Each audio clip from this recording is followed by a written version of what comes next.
Continue with chapter number 3 from your history book of grade 8, and the name of the chapter is the Age of Revolution. And today we are going to start from the outbreak, the storming of the Bastille. On 15 June 1789, the members of the Third Estate declared that the Third Estate would constitute itself as the National Assembly. On 20th June 1789, the members of the Third Estate met at a tennis court and took an oath not to separate until a new constitution was drawn up for France. This was known as the Tennis Court Oath. On 14th July 1789, a great mob, that means public, attacked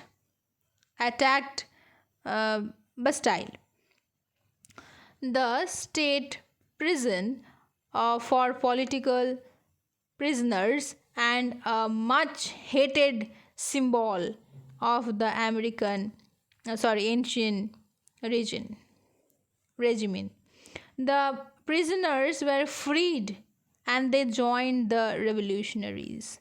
The storming of the Bastille symbolizes the victory of the people in France and the fall of the king. It marked the beginning of the revolution. 14th July is celebrated as a national holiday in France.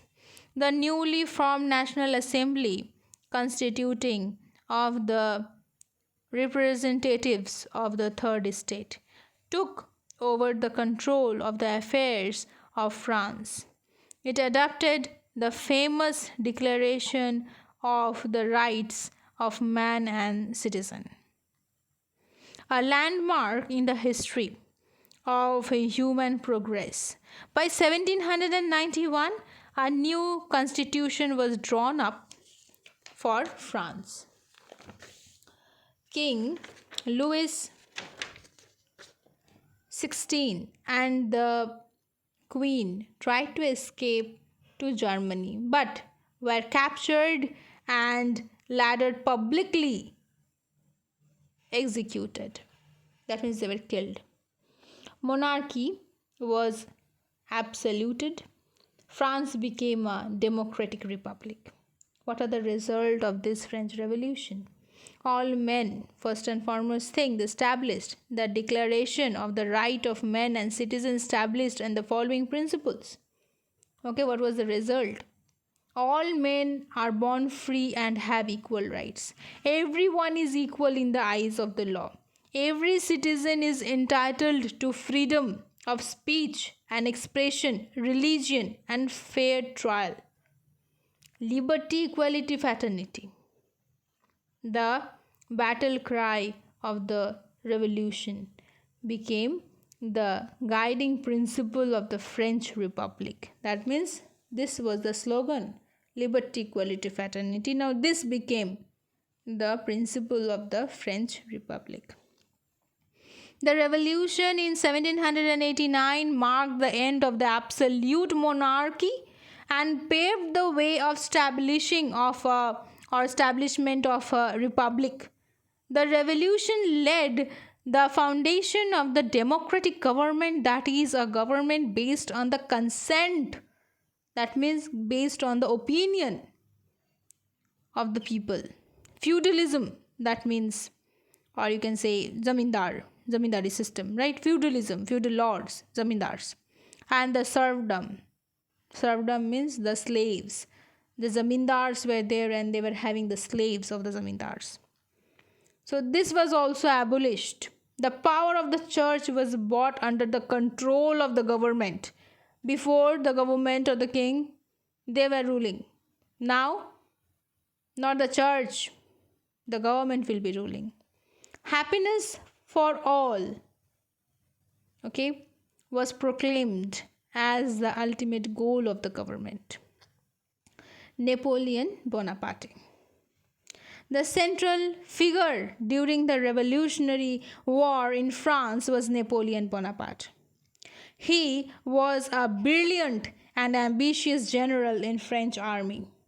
After seizing political power in France in a coup in 1799, he crowned himself the Emperor of France in 1804. By 1810, he had become the master of all the Europe and unified it. When Napoleon and his armies invaded other European countries, they carried out them to revolutionary ideas of liberty and equality. Napoleon overthrew despotic governments, liberated the people from the hereditary rulers, and set up republican governments based on the French model. Unfortunately, the liberatory soon turned into a tyrant. That is, soon became a dictator and forcibly imposed French system and culture to these liberate nations. The unification of Europe was thus based not on consent but on force. Slowly now, not on the base of consent, it is becoming forceful now. By 1814, the people of Europe, inspired by the spirit of nationalism, rose in rebellion against Napoleon. When Napoleon was a hero one time, we are finding, slowly he is becoming a dictator kind of a model where now people is opposing Napoleon. In 1815, Napoleon was defeated in the Battle of Waterloo and exiled in the lonely island of St. Helena, where he died in 1821. Napoleon was dead, but his legacy lived on. It was an endured legacy that would dramatically impact the future of Europe, Asia, including India, and Africa in the century that followed. Influence of French Revolution outside France. The revolutionary ideas of French Revolution spread all over European countries. The slogan of liberty, equality, fraternity became the guiding principles of the people all over the world. Oppressed people in the Europe rose in revolution against the tyrannical hereditary rulers and established new social and political system.